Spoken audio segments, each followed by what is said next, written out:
Hello everyone, it's Dylan from Yu-Gi-Oh! Everything, and welcome back to another Yu-Gi-Oh! Go Rush episode review. This time we will be reviewing episode 115, which was the 9th arc finale episode, the first arc of the third, and what we are expecting to be the final season of Yu-Gi-Oh! Go Rush. And just generally speaking, my thoughts on this episode, man, I really liked it. I thought it was a very good episode. And you know, 114 had the reveal that I think a lot of us wanted. I think there were a lot of us, myself included, that were worried that Yugioh, whenever she was revealed, whether it was this arc or this season, was going to be like brainwashed or being manipulated, which is a trope that, you know, we've already seen, by the way, with Yugioh a couple times this show, and it's a trope that I don't think a lot of people really enjoy. I definitely don't enjoy it. It's kind of a classic thing, especially with the Yu-Gi-Oh! Girl leads, to be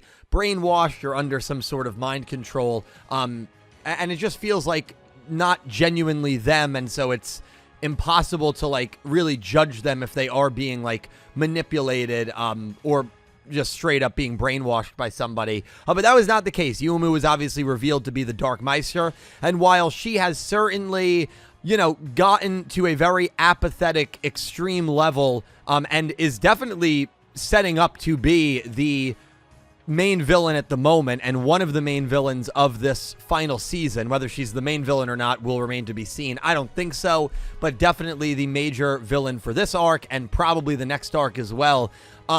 She's acting under her own volition, and we finally got some backstory here in this episode, which was pretty good. I mean, there were a couple of parts of the backstory, I will admit, that I did find a little confusing, like her just getting into the Dark Meister getup, her having the power to create this entire dark matter world. I think the making of the dark matter people and the cat, you know, Kuya Maya, whatever the cat's name is, you know, Bruya, Sabuus, all the dark men that we met throughout this arc.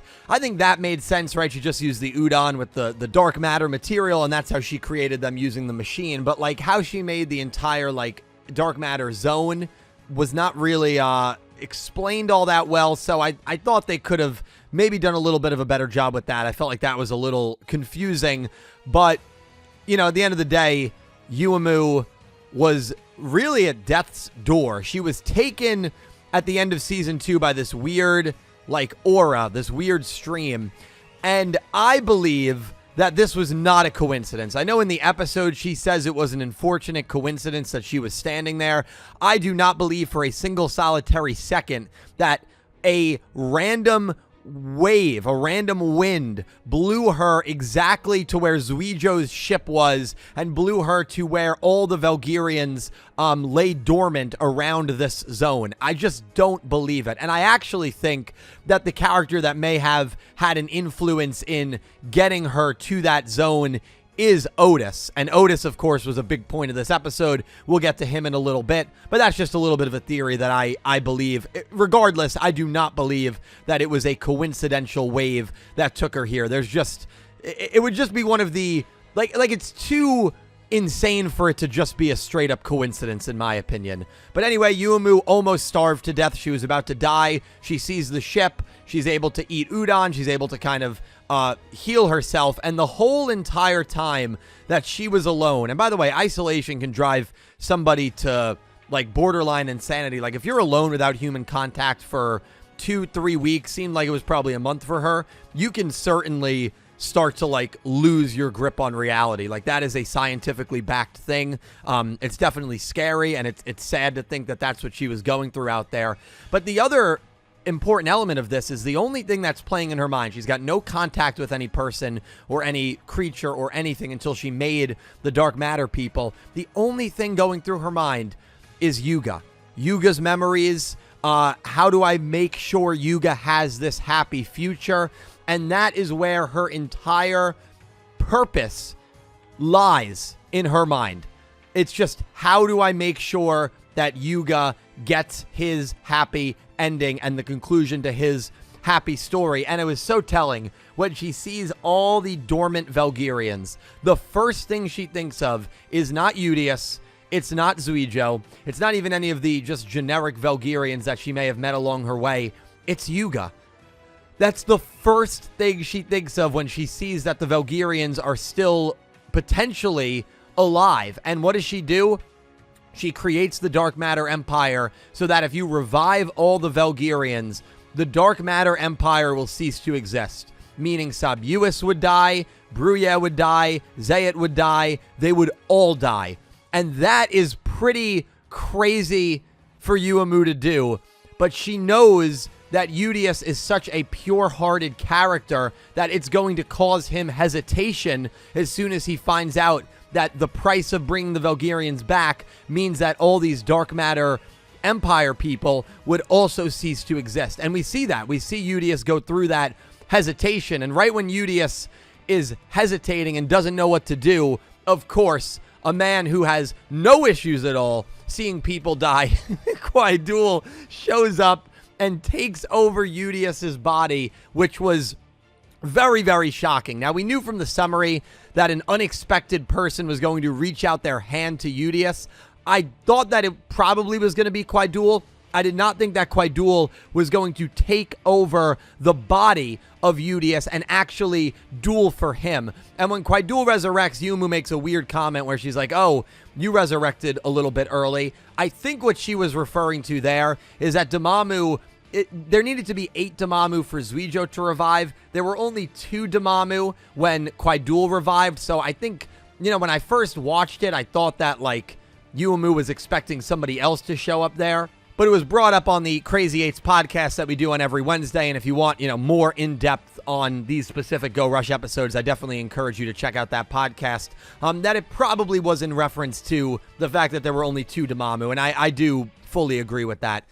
So that's probably what Yugioh referred to there as Quid duel was revived. But Quid duel gets revived, ends up defeating Yugioh. Now, Yugioh had a great turn where she contact fusion summoned using a contact fusion monster that was already on her field, which was such a great sequence for her. She dueled really, really well, and I know she loses once again to Yugioh / Quid duel at the end of an arc, which is exactly what happened at the end of the last arc, the end of Season 2, but I don't think this loss hurts her character. Maybe some of you guys will disagree with that, but I really don't think it hurts her character. She still was able to complete her goals, and she didn't instantly get redeemed. And that was another thing I was a little worried about. I'm happy she did not instantly get redeemed. I'm happy she still seems like she is going on this ultimate path. And that ultimate path, ladies and gentlemen, is to become Otis. She is determined to become Otis, so much so that she was copying his mannerisms all throughout this duel, including in defeat. When Yugioh loses, you see the smile come over her face as her life points hit 0, which, if you watched Sevens and you paid attention to the Otis duels, that is something that Otis did when he was defeated so many times. And so Yugioh, determined to become Otis, is heading back to Matsuba Town in order to try to acquire Monster Reborn to wipe everybody's memories of her so that she can go on her path to become Otis, to give Yugioh his happy future. She is obsessed with this mission of hers. And another theory that I have, because she has become very apathetic to everybody except to Yugioh, another theory that I have is when she created the cat, which also has the acronym of Yugioh, I believe she sealed away the good and kind elements of her personality within this cat.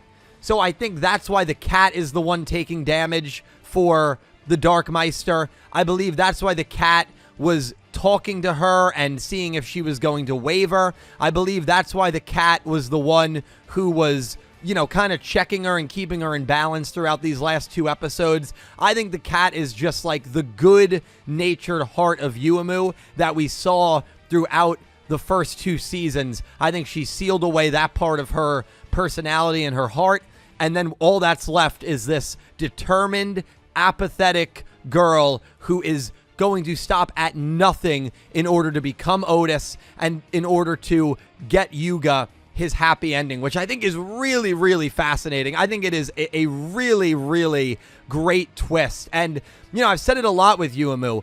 Like, you can call her Best girl Yuumu, you can call her Yua Mid if you don't like her, but you have to call her History Maker. When this show is over, she will be the first girl character that ended a season, that had a duel that ended a season. She will be the first girl character that had duels and arcs in back-to-back arcs. I don't believe that's ever happened before. She will be the girl character that has the most wins in all of Yu-Gi-Oh! And she will be one of only 3 girls that has defeated a rival in the series since she defeated Yugioh earlier in this arc, joining Camula, who beat Ryo Marufuji, and Asuka, who beat Manjome, both in GX. And if you know both of those duels and remember them, there were fluky elements in both of those. Asuka and Manjome was very much a joke, gimmicky wedding type duel, and then of course Camula used Sho in order to get Kaiser to basically surrender. So, you know, it really is incredible what Yumu's become, and she also might be the first girl character to be a legitimate, like, antagonist in a series for Yu-Gi-Oh! Anime, which is amazing. So, good for her. I can't wait to see where we go from here. Have to talk about Yuhi really quick as well. Yuhi ends up joining Yuumu, which is unbelievable. Udius, like, betrayed, I don't know if betrayed is the right word, but, like, left in the dust again by another character that he probably feels a lot of trust in, right? Yugioh, so many times dying in front of him, disappearing in front of him, fighting with him. He's still with the Dark Meister. Yuhi doesn't even say a word to him, and Yuhi leaves to join his sister. So Udius is now, while not all alone, the 3 characters that he was closest with on this show, Yuumu, Yuhi, and Yugioh, are all against him now, which is honestly like a little sad, but at the same time, it's very interesting to see how Udius is going to handle all of this. I'm a little nervous because if Quidul is able to interact with him as easy as like Yuto was able to interact with Yuya in Arc 5 or Yubel and Judai in Season 4 of GX, I'm concerned because I don't trust Quidul all that much. I know Quidul famously said beware the Odos at the end of the last season, and that prophecy has certainly looked like it has come true, but Quidul is still like on the antagonist side. Like, yes, he was redeemed a little bit, but I don't know about you guys. I don't fully trust Quidul. So is Quidul going to start getting in Udius's ear for his own gain and say, hey, look what happened with Yuhi. You know, he betrayed us. You know, Yuumu betrayed you. Yugioh, once again, not taking your side. And is Udius going to, like, crack? That's not the kind of person he is, but there's only so much nonsense a person can take before they start to give in to, you know, negative thoughts. And Quidul is a master manipulator. So that element is going to be so fascinating. I had a hard time saying Yuhi betrayed Udius because I think Yuhi in this moment just sees joining Yuumu at this time as a way to get through to her and as a way to try to talk to her. At this point in time, I do not believe that Yuhi agrees with his sister. I think maybe what could be fascinating is Yuhi will feel like he's the one who should become Otis so that his sister doesn't have to, you know, bear the burden of everything she's been going through. And that would be interesting. You know, the Otis mystery. I know this review is going to be long, but that's just how crazy this episode was. I'll get to the Otis stuff in just a little bit. Feel the same way about Yugioh, by the way. You have so many characters that are in a gray area. Yuhi is gray. Yugioh is gray. Quidul is kind of gray. Fukamura, by the way, the other Darkmen who didn't seem to get on the ship with Bruyere, Zayat, and Sabuus, you know, he is annoyed because Yuumu is from the area of light, and even though Yuumu created them, he feels like people from the area of light are enemies, and he doesn't get on the ship with them. But what's fascinating is if he joins Udius and co., Udius, Epoch, Manabu, and Neanderstar, they're all from the area of light as well. So it's like, pick your poison here. But Fukamura, if he doesn't join with Udius, will be on his own. He has all of a sudden become, to me, like the most interesting Darkman because he's actually, like, left the group. And what becomes of him next will be really, really fascinating to me. And besides Bruyere, the mommy guy, he was the only Darkman that, like, I really didn't care about at all. I liked Sabuus, I liked Zayat. So now I like that they're giving him kind of an extra dimension here, and I'm fascinated to see where they go with his character. And then, of course, we have to talk about Otis. I believe that this is all going to culminate in the actual Otis from Sevens, who, in my opinion, is still out here in the Go Rush world. He got here the same way Yugioh did in the hyperspace. He just has not shown himself yet. I believe that the Otis from Sevens, who's in the Go Rush world, is going to show up at some point in the future and is going to unmask. I think this all needs to culminate in that to give our actual definitive answer, because this plotline cannot go into Yu-Gi-Oh! 9. This plotline cannot end ambiguously. We need to know who that Otis in Sevens was, in my opinion. Otherwise, that is going to be a real letdown for me and for, I think, a lot of people. And so I think the way you do that is you have Otis show up with Yuumu determined to be Otis, and then Otis just unmasks, and we finally get to see who is behind that mask, who is manipulating everything in the Yu-Gi-Oh! 7's anime. Is Yuumu going to succeed? Will it be Yuhi? Could it still be Yugioh? Could it be a character we've never met yet? Could it be Udius? I have no idea. I'm so interested in finding out that answer. And we need to find out that answer in the next couple of arcs, considering there's probably only about 3 arcs left, assuming this is the final year of Go Rush. By the way, Yuumu is so determined to become Otis, it makes me think that she is not going to be successful in becoming Otis. That's just my... The other thing, too, is she'd have to gain immortality.